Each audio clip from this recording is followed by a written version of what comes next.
You're a pro at running your life, at committing to your workout, at showing up every day. At Bombas, we're pros too. Pros at making socks. Our sport assortment has specialized socks for whatever sport you're committed to. Running, hiking, golf, Pilates, and so much more. Made with sweat-wicking yarns, blister-fighting details, and targeted arch support. Bombas Sport is pro-level socks from the pros of socks. For another pro, you. Go to bombas.com/audio and use code audio for 20% off your first purchase. That's bombas.com and use code audio. Como mamá, siempre quiero lo mejor para mi familia. Por eso quiero lo mejor en mi cocina. Y eso significa solo huevos Eggland's Best. No importa cómo los cocines, siempre saben frescos y deliciosos. Y tienen más vitaminas D y E y el doble de omega 3 que los huevos regulares. Entonces, ¿por qué conformarte con menos cuando puedes tener lo mejor? Eggland's Best. Mejor sabor, mejor nutrición, mejores huevos.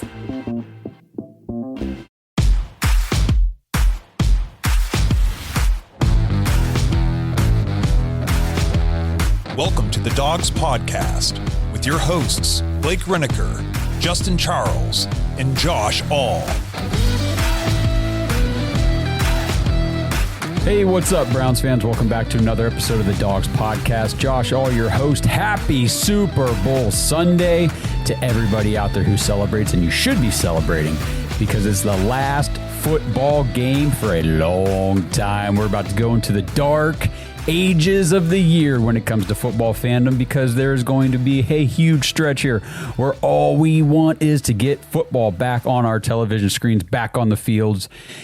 So enjoy it. Tonight, Seahawks, Patriots. It's going to be a good one. We'll talk a little bit more about later. Today, I've got your mock draft 3.0 for this offseason. I'm going to go through this one a little more quickly than my previous ones. First of all, I'm kind of pressed for time right now to make this episode for you guys. I want to get the content ready and get it out to you. And I also have a couple voicemails I want to touch on at the end of this. You guys keep sending in your messages, and I want to keep playing them for you because you guys are bringing up some good things to talk about. So that's thedogspodcast.com if you want to leave a voicemail, and go to jointhedogs.com if you want to be part of the Discord community, the Dog Pack. Hang out with all the diehard Browns fans in there, and we can talk about free agency coming up. We can talk about the draft, the prospects, the people that I'm going to bring up on the show here today.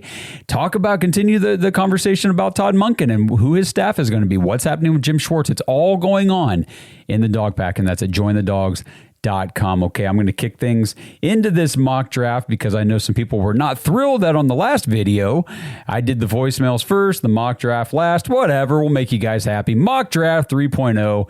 Here we go, and we are going to change up the way I've been doing it the first two mock drafts. I went wide receiver first in 1.0. It was Cardinal Tate. And mock draft 2.0, I took Mekhi Lemon, my top two favorite receivers in this draft. Today, though, things are changed up a little bit. Pick 6, offensive tackle Spencer Fano out of Utah, 6'5", 304 pounds. Spencer Fano is one of the favorites to be the first tackle taken in the 2026 NFL Draft, and his raw talent serves as a powerful separator underneath a profile that's becoming more refined.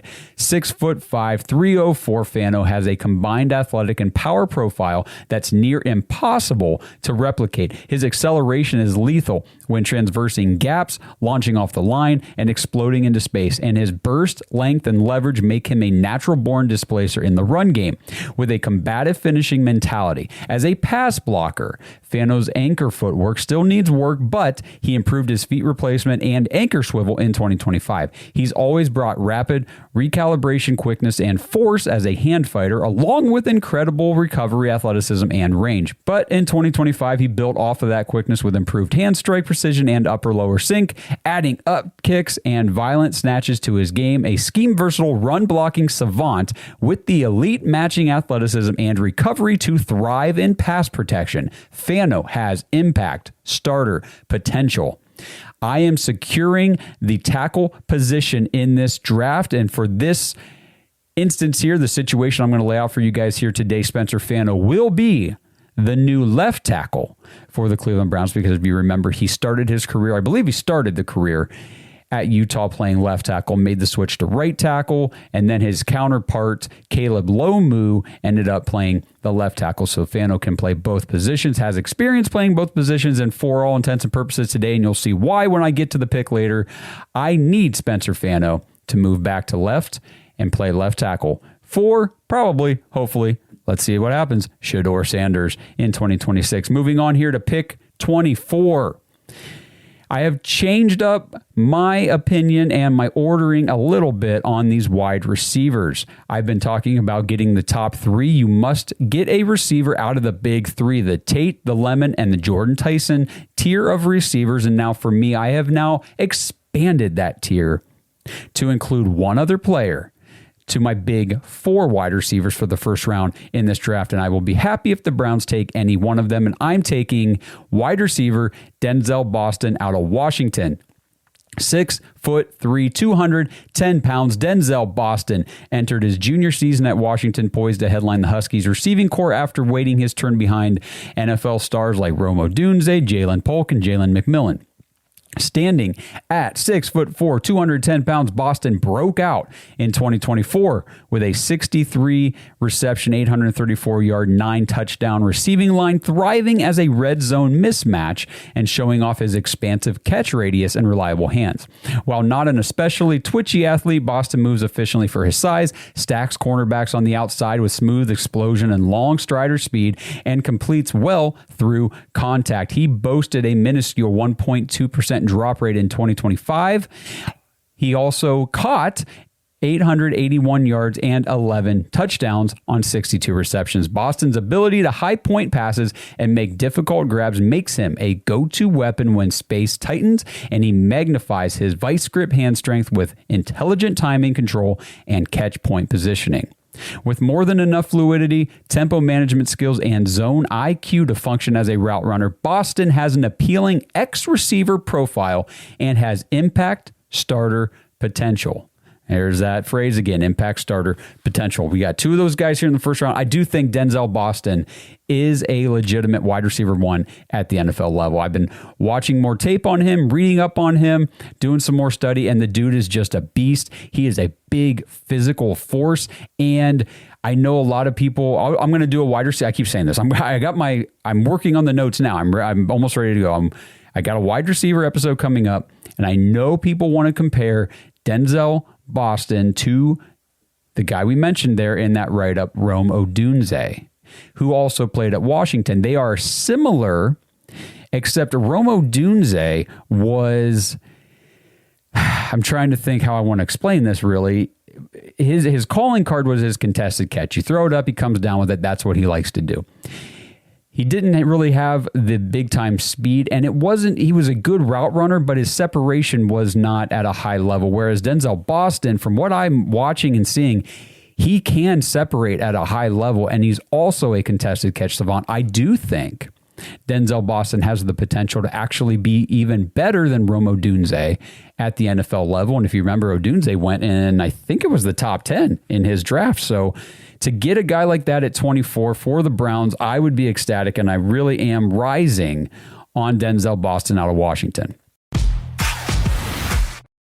This episode is sponsored by Surfshark VPN. Browns fans, I know I can't be the only one. Have you ever searched something random like, I don't know, how to make French toast, and suddenly you're getting ads for all kinds of different recipes? Yeah, me too. It's a bit scary how much the internet seems to know about me these days. Thankfully, today's sponsor, Surfshark VPN, can help us out with that. A VPN is a virtual private network which allows me to mask my real IP address. It's like putting a guardian cap on my online data, essentially meaning that my activity online is safe and no longer being tracked. Ever wonder just how much of your personal identity is floating around online? Every click, every scroll, every late night mock draft that you do, all of it can be logged, tracked, and sold. With Surfshark, all that data stays yours. When I'm connected, Surfshark encrypts everything I do online, so even my internet provider or nosy advertisers can't see what I'm up to. It's like finally being able to shut the blinds on your digital life, total privacy, total control, and honestly, it's a relief knowing I can browse freely without constantly worrying who's watching. And this is a big one for me. Surfshark does not keep logs, like at all. That means even if someone wanted to see what I've been up to online, there's literally nothing to show them. Most people don't realize this, but some VPNs do keep records of your activity, which kind of defeats the point of privacy, right? Surfshark's strict no logs policy means they don't monitor, track, or store any of your browsing data. It's like wiping your digital footprints clean the second you take a step. I find that so reassuring knowing that what I do online stays my business and no one else's. And Surfshark has other great products like their antivirus add-on. We tend to think viruses are a laptop problem, but they can hit phones, tablets, anything really. That's why Surfshark Antivirus is such a smart add-on. It's built right into the app and runs quietly in the background, protecting against malware, trojans, and all that nasty stuff that can sneak in from downloads or dodgy sites. I love that I don't need a separate antivirus subscription. Surfshark just handles it. It's one less thing to worry about and one more reason I feel properly covered online. So start protecting your online identity today with Surfshark. You can try it right now with a risk-free 30-day money-back guarantee. Go to surfshark.com/dogs, DAWGS, or use code DOGS at checkout to get 4 extra months of Surfshark VPN. Link and code are in the description. Surfshark.com/dogs, code DOGS. Moving on into the second round, pick 39. This is why Spencer Fano needs to play left tackle, because I am going to take, and I want to make sure I pronounce it correctly. We did this. This guy was on the Senior Bowl Risers show with Barry Shuck this past week, and it is offensive tackle Max Ihenachor. Whatever. We're taking big Max out of Arizona State, 6'6", 325 pounds. Max Ihenachor originally comes from Nigeria, did not play football in high school at all, but just several years into his career already, he has emerged as a potential early round prospect in the 2026 NFL draft. At 6'5", 315 with over 34-inch arms, Ihenachor, I'm going to figure out how to say his name. Ihenachor checks off all the physical boxes NFL evaluators are looking for. He is long, strong, explosive, with elite foot speed and reactive athleticism. Additionally, for his experience level, he has an inspiring pass set and already a sense of synergy in pass protection. And he's an urgent, powerful run blocker who knows how to flip his hips, stack blocks, seal out pursuit defenders, and find creative solutions when defenders muddy up gap looks. He'll be a slightly older rookie, but Ihenachor has the tools and intangibles to be a quality starter as a natural right tackle. I'm not messing around taking a kid like this and saying, well, let's try to get you over at the left. No, this guy has not played. He's only played football for a handful of years, and he's already playing right tackle at this high of a level. You keep his ass right there at right tackle, and you put Spencer Fano at left tackle. Your bookends of this offensive line are now in place. So that's where we go. Pick 39, offensive tackle Max Ihenachor out of Arizona State. Moving on, pick 70, a guy that I don't know by the time the draft rolls around in April if he will be available in this range for the Browns. But right now, per mock draft database, this is where he's going. And at pick 70, I'm taking the compliment. To me, the ultimate compliment to Denzel Boston at pick 24. Here at pick 70 is wide receiver Omar Cooper Jr. out of Indiana. 6 feet tall, 200 pounds. Omar Cooper Jr. is one half of Indiana's dynamic duo at wide receiver, and like his teammate Elijah Surratt, it's entirely possible that he's off the board within the top 100 picks in the 2026 NFL draft. At 6 feet, 201, Cooper is a dense, compact pass catcher with a low center of gravity and effortless explosiveness and vertical stretching. He can extend seams as a rack threat with his range and contact balance, and he has the quickness and prying strength to work through adjacent contact. But he also flashes great salesmanship and tempo control as a route runner. Drops can be an issue on occasion for Cooper, and he has room to keep refining his route tree in the intermediate range. But overall, he's a budding 3-level threat with a particular affinity for rack accumulation and vertical advances. And Omar Cooper will be a part of my wide receiver discussions coming up for you guys here in the coming weeks. For 2025, he had 91 targets, 69 receptions, 937 yards. That was good for 13.6 average with 13 touchdowns for Indiana on that championship roster. And you guys know the stat that I always look at the most for wide receivers before I even look at those targets and yards and catches and stuff is yards per route run. And I will get more into that, obviously, when we get to the wide receiver discussions. But just for today's topic here and for the sake of everything going on, I want a wide receiver. If you don't have over a 2.0 yards per route run, you're off my board. Off my board. I can't even look at you if you're below 2. If you're between 2 and like 2.4, I'm okay with you being on my board, but you're probably going to be lower on my list. Anything over like a 2.4, anything over a 2.5, I'm really happy with. So to give you guys an idea, Omar Cooper Jr. is at 2.55 yards per route run. And then a guy like Denzel Boston is at 2.44. So both these guys right in the range I want them to be for yards per route run. We've got other metrics and things that I'm going to break down when I do that wide receiver show. But just to talk a little more about Omar Cooper Jr. here, he is a very heavy slot type of wide receiver. That's where he excels. That's where he plays. That's where he thrives. In the intermediate range, that's why I think he's a great complement to a guy like Denzel Boston, who you can stick. Honestly, Denzel Boston, let me look at the splits here real quick for him. He actually played 18% of his snaps in the slot, while Omar Cooper Jr. was 83. So they're pretty much flipped on how they go in and out of the formation, where they're playing at the wide receiver positions on the field. I would love to see Denzel Boston on the outside with Omar Cooper Jr. on the inside. And then if you've got Boston as your X and then Omar Cooper is primarily playing your, Y? So then your Z receiver could be Jerry Jeudy. That's totally fine. To have Jerry Jeudy be the flanker while you've got the X receiver being Boston and your slot is Omar Cooper Jr., you have just really infused talent into your wide receiving core. So that's where I'm going with this pick. At 70, it's Omar Cooper Jr., the wide receiver out of Indiana. So there was a little bit of insight into the wide receiver conversations that we will be having coming up in the future. But to get back here to mock draft 3.0, we're moving into pick 107 for the Cleveland Browns, and it's back to the trenches. Offensive guard Kalen Rutledge out of Georgia Tech, 6'3", 316 pounds. Kalen Rutledge arrived at Middle Tennessee in 2022 and almost instantly factored into the starting rotation. After starting 17 games for the Blue Raiders, he transferred to Georgia Tech and made a similarly quick impact for the Yellow Jackets.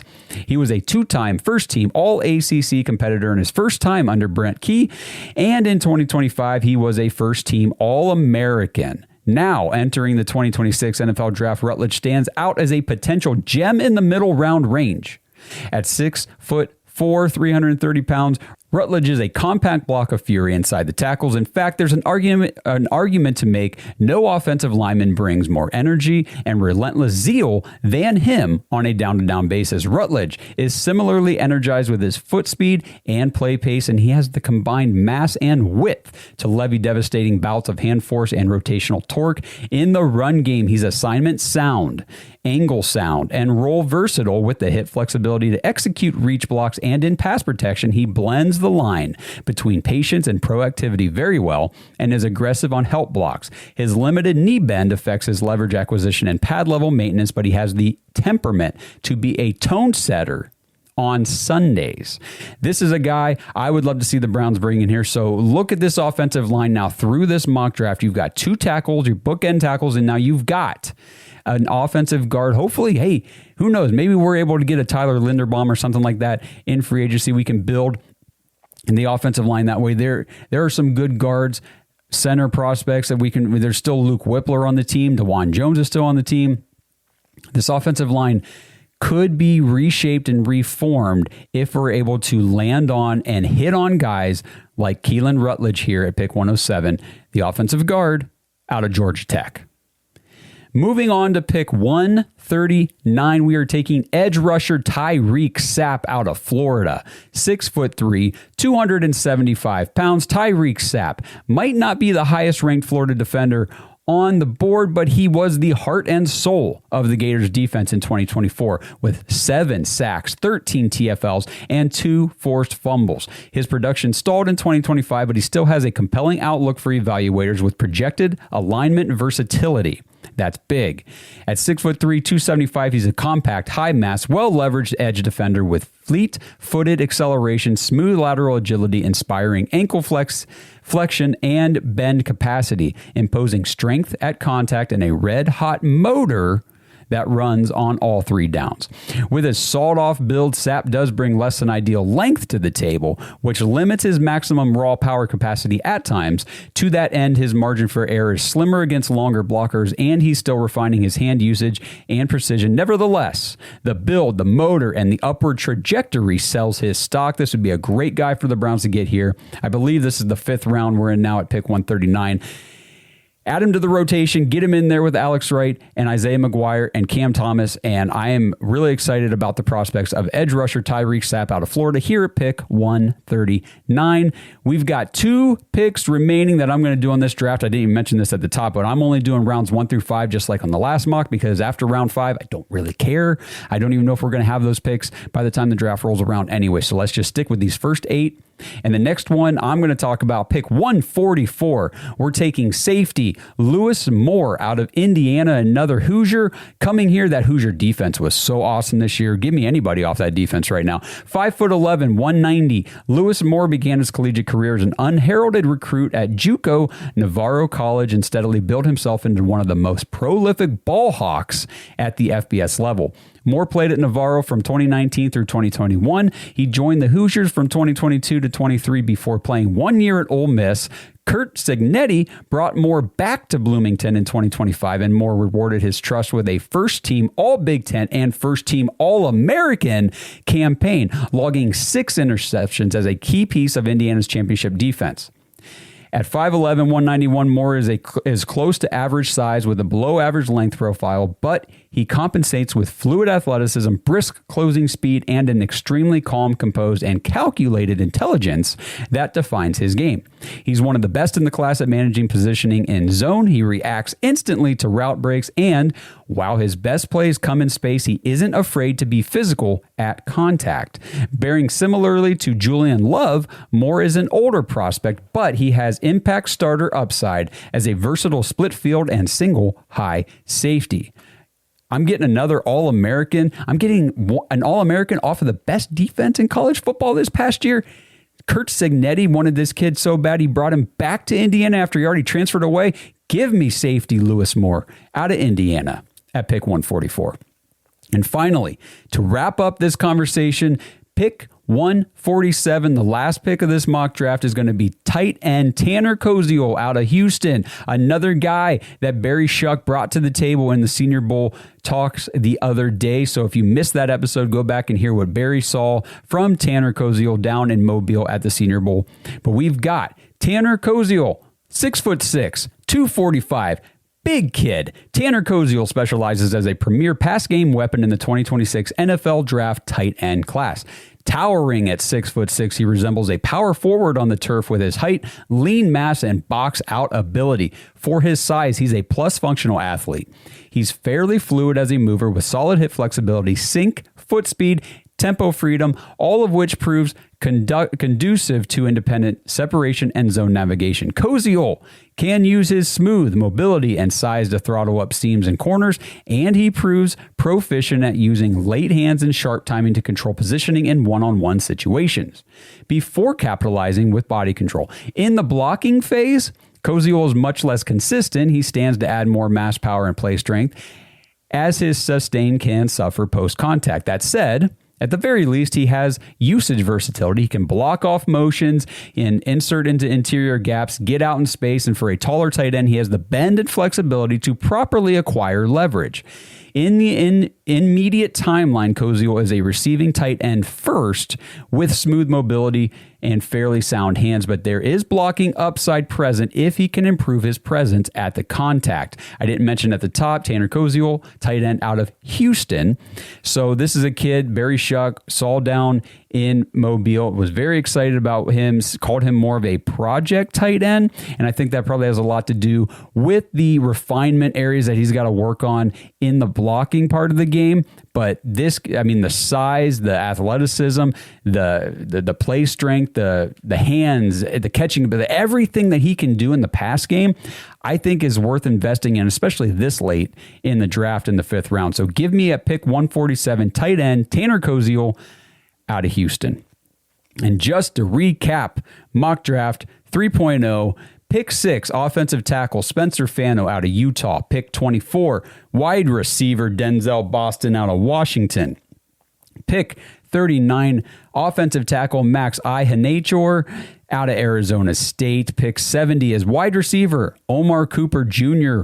out of Indiana. Pick 107, offensive guard Keelan Rutledge out of Georgia Tech.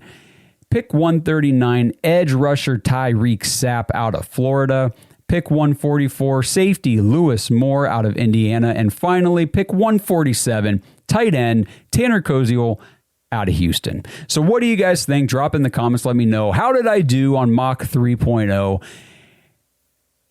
These are fun exercises to do. I really enjoy looking at this. And one of my favorite things about doing these mock drafts throughout the duration of the pre-draft process is when we get closer to April, and we're actually in April and getting closer to the draft. I like to look back and see, where was I mocking guys back in February when now the draft positioning has changed post-combine, post-senior bowl, all this stuff, pro days, everything that elevates draft stock for a lot of these guys or knocks it down the board for some guys in other instances. And I like to compare, and I like to see who was I high on back then that maybe I'm not high on anymore. And it's just a fun exercise to do. You guys let me know how things went here for this mock draft in the comments. We're going to kick it over now to a couple voicemails before we wrap up. This episode is partnered with Kalshi. Browns fans, are you ready to put your money where your predictions are? With Kalshi, America's #1 regulated prediction market, you can legally trade on events that actually matter to you. And the best part is you don't need to predict specific stat lines and compile a 7-leg parlay just to win big. With Kalshi, the objective is either yes or no. Will Shedeur Sanders be the Browns' Week 1 starting quarterback? Will the Seattle Seahawks win the Super Bowl? Will Fernando Mendoza be the first overall pick in the NFL draft? And in other sports, will the Cavs make the NBA playoffs? You can put your money on these predictions and more with Kalshi. If you want to try it out, Kalshi is giving $10 to anyone who signs up at kalshi.com/dogs and trades $100. Get away from disadvantageous sports books and dive into real-world outcomes with real-time odds and real payouts. Head over to Kalshi, KALSHI.com/dogs, DAWGS, or just click the link in the description to get $10 when you trade $100 with Kalshi. Because why shouldn't you get paid for being right? Thank you for calling the Bombas Comfort Line. Bombas make socks, slippers, tees, and underwear made with the highest quality materials. Press 1 for comfort, 2 for style, 3 for donation. You chose style. Bombas has styles for whatever you enjoy. You can run in Bombas, lounge in Bombas, dress them up, dress them down, but always give back in Bombas. Because with every item purchased, another is donated. Bombas, comfort worth calling for. Go to bombas.com/audio and use code AUDIO for 20% off your first purchase. That's BOMBAS.com and use code AUDIO. Okay, now before I dive into the couple voicemails here, I forgot. Stacy, you actually sent in a mock draft, which I tell you guys to do if you want to. Send me in mock drafts that you do. You know, if I'm able, I will read them here on the show. Stacy says this is my ideal mock draft. I haven't even looked at her picks yet, but she says I'm not sure that Makai Lemon will be available at 15, and I wish I could have gotten Carnell Tate over Jordan Tyson, but he was taken number 2 overall. Wow.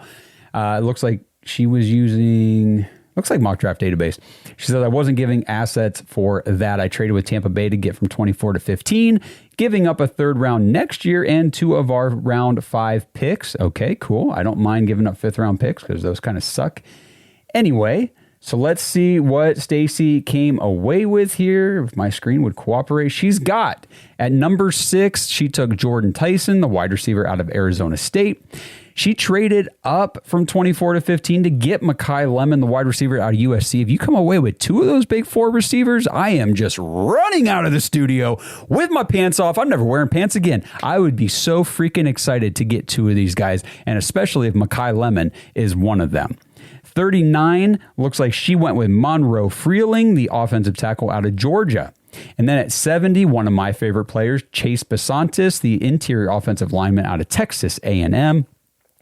107 is Michael Trigg, the tight end out of Baylor. And then at 139, she got safety out of Illinois, Xavier Scott. Stacy, I don't hate that draft one bit, especially if you're able, and again, I don't know what all you'd have to give up to move from 24 to 15. That's a pretty big jump in the first round. But in a draft like this, where the high-end elite talent is not what it is or was in previous drafts or is normally in a draft, I don't know. Maybe the Andrew Berry could get something done. And you said, I believe it was Tampa Bay that you traded with to get that move in place. So, man, Jordan Tyson and Makai Lemon, and then you get Freeling and Besantis. Whew, that would be awesome.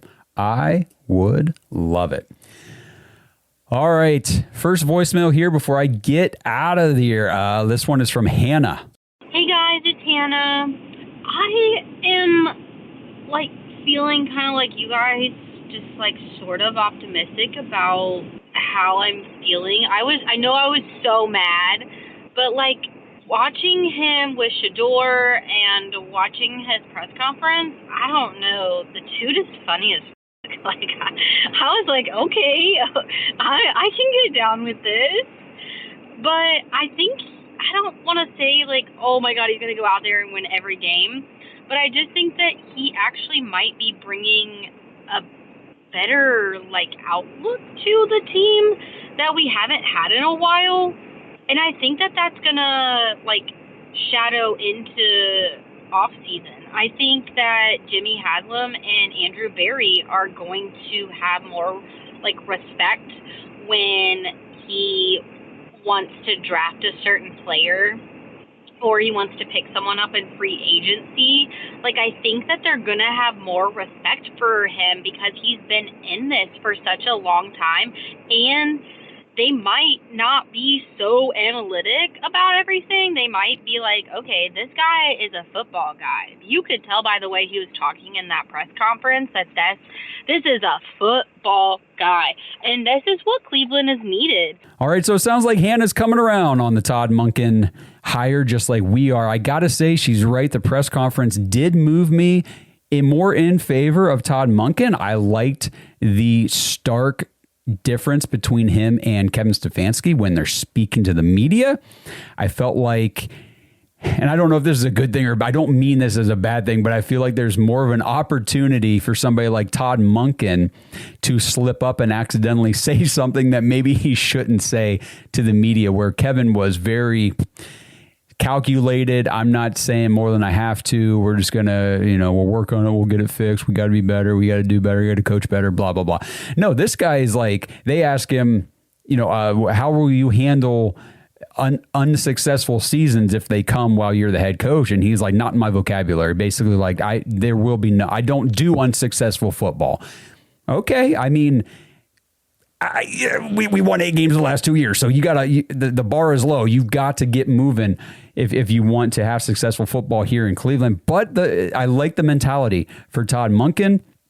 And I do think that his experience working with young players at the collegiate level will help him with the younger players right now on this team and in the NFL. I do think that it could open up opportunities in free agency that weren't there previously, because if you've been watching, he has been bringing coach after coach after coach from Baltimore over here to Cleveland. People seem to gravitate to him. They want to follow him. If he was some idiot coach that everyone's like, this guy doesn't know what he's doing, they wouldn't be coming with him. So I think that's encouraging, and I think that does open up the door for more potential in free agency, Hannah. And I will say the last point you made there, Todd Monken is actually one of the more analytically minded head coaches. Well, not head coach because he hasn't been head coach before, but more analytically inclined coaches in the NFL. He's a big analytics guy.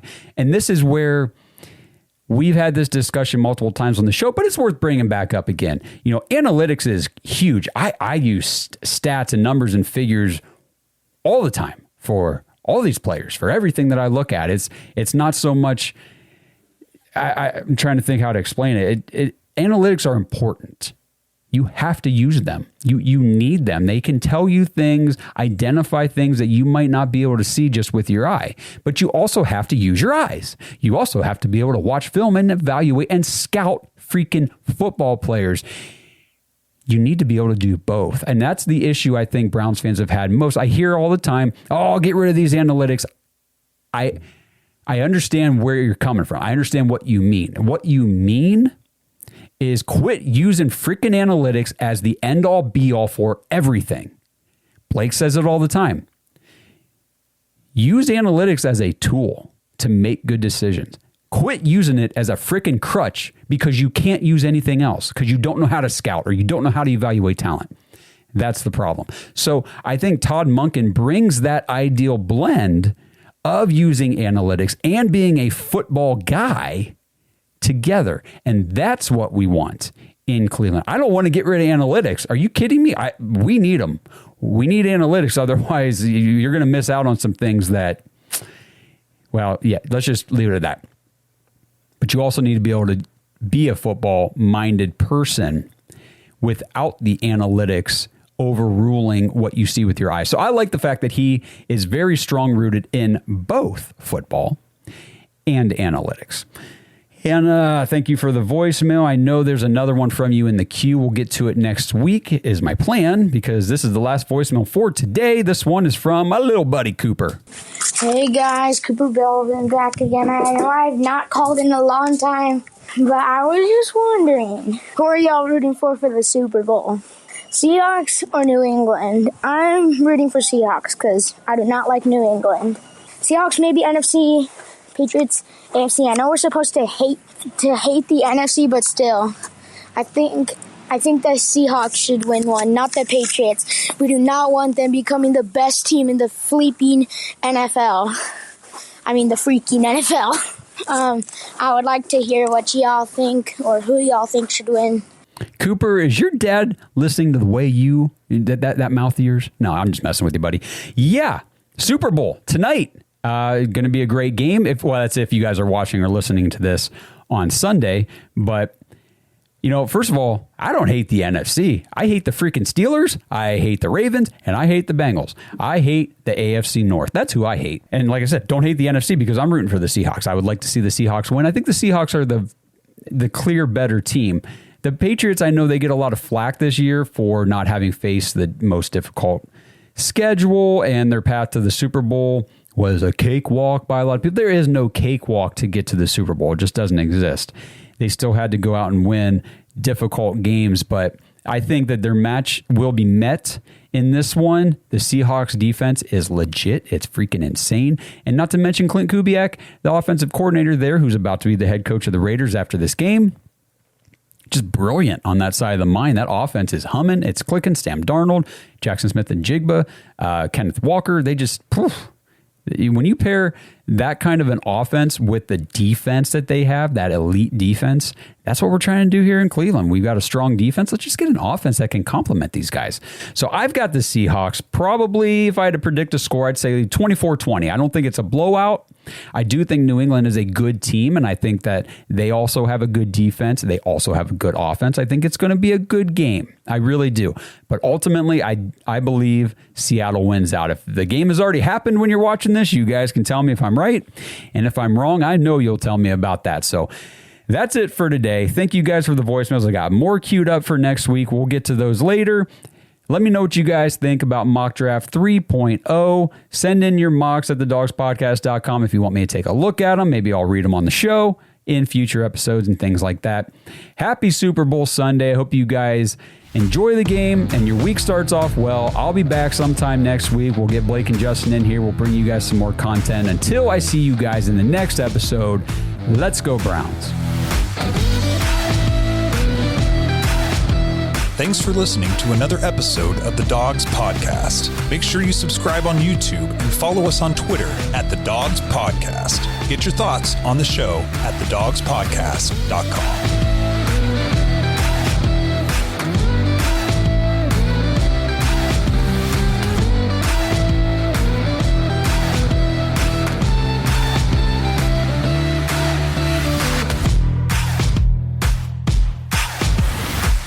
This episode is sponsored by ButcherBox for Pets. Browns fans, we love our fellow dogs, our Dog Pack members, and the Dog Pound faithful, but let's not kid ourselves. The most important dogs in our lives are, well, our dogs. Your furry friends aren't just pets, they're part of the family. But the question is, what are you actually feeding them? Head to butcherbox4pets.com/products to see all the options for your dogs, including fresh and dry foods, treats, meal toppers, and even toys for your dog. If you're not sure what your dog will like best, try the Premium Nutrition Adult Starter Pack. And they even have a vacation bundle to take care of your four-legged friends while you're on vacation this summer. And right now you can get 20% off your order with promo code DAWGS, DAWGS, when you check out. At ButcherBox, they believe in real ingredients. Their pet foods have been developed and certified by vet nutritionists to contain zero artificial flavors or preservatives. You get protein-packed formula with over 50% of the recipe comprised of third-party certified humane ButcherBox meat, plus functional ingredients like pre- and postbiotics to support your dog's vitality and digestion. I know that sounds like a lot, but the bottom line is your dogs are getting the nutrition and the value they need and honestly that they deserve. I know our home wouldn't be the same without Odie, our 100-pound golden retriever who thinks he's a 10-pound lap dog. He is not, but it gives us peace of mind knowing that we're giving him quality food instead of just that factory processed garbage from the store. And speaking of the store, no need to go. ButcherBox for Pets delivers their high-quality food right to your door. So head to butcherboxforpets.com/products and use promo code DAWGS, DAWGS, for 20% off your order. It's time for us dogs to give our dogs the nutrition they deserve. You're a pro at running your life, at committing to your workout, at showing up every day. At Bombas, we're pros too. Pros at making socks. Our sport assortment has specialized socks for whatever sport you're committed to. Running, hiking, golf, Pilates, and so much more. Made with sweat-wicking yarns, blister-fighting details, and targeted arch support. Bombas Sport is pro-level socks from the pros of socks. For another pro, you. Go to bombas.com/audio and use code audio for 20% off your first purchase. That's bombas.com and use code audio. Para mi familia, siempre estoy en mi mejor momento. Por eso también quiero lo mejor en mi cocina. Y eso significa solamente huevos de Eggland Best. Siempre tienen un sabor tan fresco y delicioso, con 6 veces más vitamina D, 10 veces más vitamina E y 25% menos grasas saturadas que los huevos comunes. Entonces, ¿por qué darle menos a tu familia cuando pueden tener lo mejor? Eggland's Best. Mejor sabor, mejor nutrición, mejores huevos.